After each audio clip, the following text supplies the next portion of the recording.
দর্শক সকলকে শুভেচ্ছা, আশা করি সকলে ভালো আছেন। দর্শক লক্ষ্য করুন, আরও কিন্তু দুইটা 8 ফিটের যে লাল এবং লাল সাদা দুটো কালারের নৌকা কিন্তু চলে যাচ্ছে আজকে আমাদের পার্শ্ববর্তী জেলা যশোর জেলার মজুরামপুর এলাকাতে। তো আমরা তার কাছ থেকে শুনি তিনি কেমন 8 ফিটের এই যে নৌকা ফাইবারের নৌকা নিলেন এবং তার পরিচয়টা কি একটু বলেন যদি। আপনার নামটা কি স্যার একটু যদি বলতেন। আমার নাম হচ্ছে নিসারকান্তি মল্লিক। নিসারকান্তি মল্লিক, আচ্ছা। পাঁচকাঠিয়া।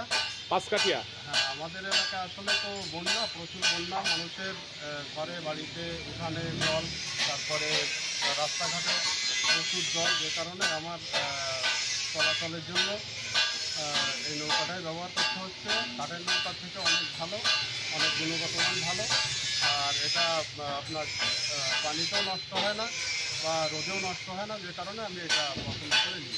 ফাইবারের জন্য নৌকা নিয়েছে, চলাচলের জন্য এক কথা। হ্যাঁ, আচ্ছা, ঠিক আছে, ধন্যবাদ। ধন্যবাদ দর্শক সকলকে। আপনাদেরকেও যদি আপনাদের কারো এই ধরনের 8 ফিট বা 10 ফিটের নৌকা বা 12 ফিটের নৌকা ফাইবারের নৌকা প্রয়োজন হয়, আপনারা কিন্তু আমাদের সাথে যোগাযোগ করতে পারেন। আমরা নিজস্ব পরিবহন ব্যবস্থা দিয়ে কিন্তু আপনার ওখানে পাঠিয়ে দেবো, অথবা কুরিয়ারের মাধ্যমে কিন্তু আমরা সারা বাংলাদেশে এগুলো দিচ্ছি ক্যাশ অন ডেলিভারিতে। ধন্যবাদ সকলকে, ভালো থাকবেন সবাই।